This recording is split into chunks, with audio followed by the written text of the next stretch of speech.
Desde hace 30 años, la política criminal de la provincia de Buenos Aires se constituyó en un dispositivo estatal de gobierno y control de las poblaciones más pobres y vulneradas. Esta política fue transversal a todos los gobiernos, sin excepción. Este gobierno de los pobres se ejecuta a través de la cadena punitiva: policía, justicia penal y servicio penitenciario.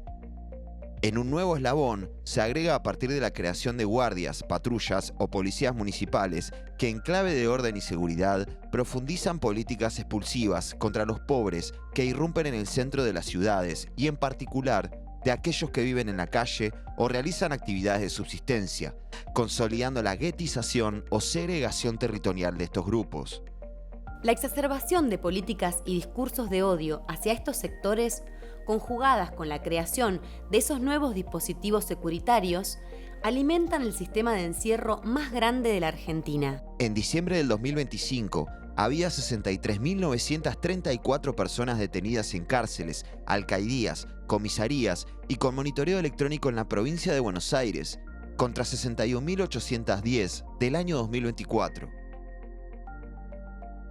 La tasa de encarcelamiento provincial cada 100.000 habitantes pasó de 355 personas en 2024 a 367 en 2025, superando ampliamente la tasa nacional de 289 y la mundial de 176. Todo esto es posible porque es avalado y promovido por la justicia al convalidar, casi sin analizar, la actuación policial. 9 de cada 10 detenciones policiales son sin respetar el principio constitucional de la orden previa, dictada por un juez.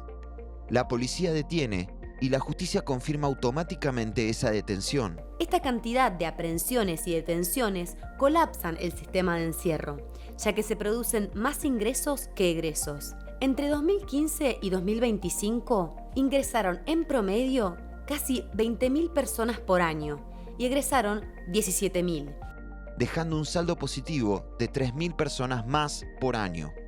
En 2025, esa diferencia fue de 2.775 personas más.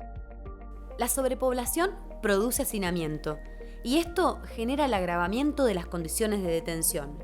Para gobernar el hacinamiento extremo, se apela a mayor tiempo de aislamiento. El encierro en celdas durante 16 y 24 horas diarias, llegando a más de 60 horas continuas los fines de semana. A eso se suma que las personas detenidas no tienen acceso a la salud, no pueden alimentarse de manera adecuada y se alojan en lugares contrarios a la condición humana. Después del 2020, la sobrepoblación en comisarías tuvo una disminución significativa, que llegó en diciembre del 2025 al 20%. A partir del trabajo interinstitucional realizado en el marco del Tribunal de Casación Provincial, la autoridad de implementación y seguimiento del programa de cumplimiento de sentencia creado por la Suprema Corte de Justicia bonaerense. Sin embargo, las condiciones de alojamiento en estos lugares siguen siendo muy extremas y críticas. Mientras en comisarías la sobrepoblación bajó, en el servicio penitenciario bonaerense la sobrepoblación volvió a crecer. En diciembre del 2025 era del 116%, 10 puntos más que el año anterior. En un sistema penal marcado por estas características, la tortura sigue siendo una práctica sistemática.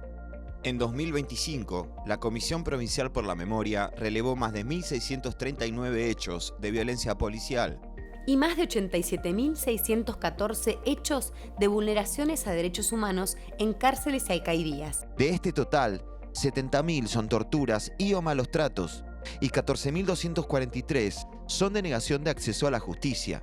La tortura es multidimensional y se produce combinando diferentes hechos. No es solo la agresión física.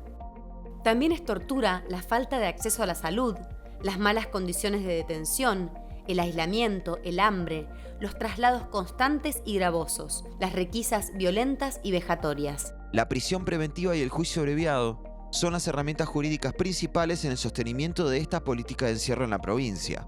A diciembre del 2025, casi la mitad de las personas alojadas en el servicio penitenciario bonaerense estaban detenidas con prisión preventiva. También se convirtió en regla el juicio abreviado, que afecta las garantías del debido proceso. Es un acuerdo extorsivo entre los fiscales y los defensores, que en general se impone a la persona detenida para llegar a una rápida condena, sin juicio oral y público. Hoy, 9 de cada 10 condenas son mediante esta modalidad. El principio constitucional y legal de la resocialización y la progresividad de la pena no se cumple. Los juzgados provinciales de ejecución penal denegaron 8 de cada 10 solicitudes de morigerar la pena.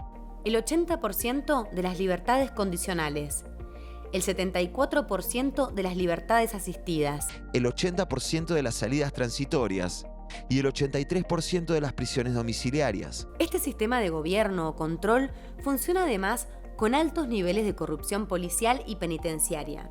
En el último año, la Comisión Provincial por la Memoria reveló un hecho de corrupción penitenciaria y policial cada 4 días.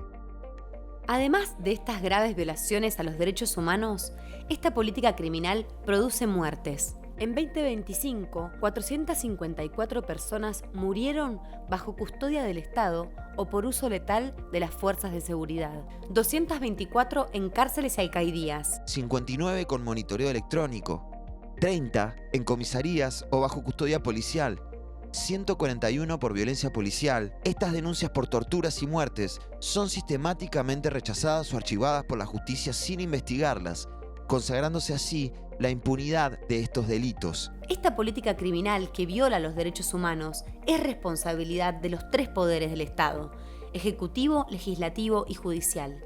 También son ellos quienes deben modificarla para fortalecer nuestra democracia.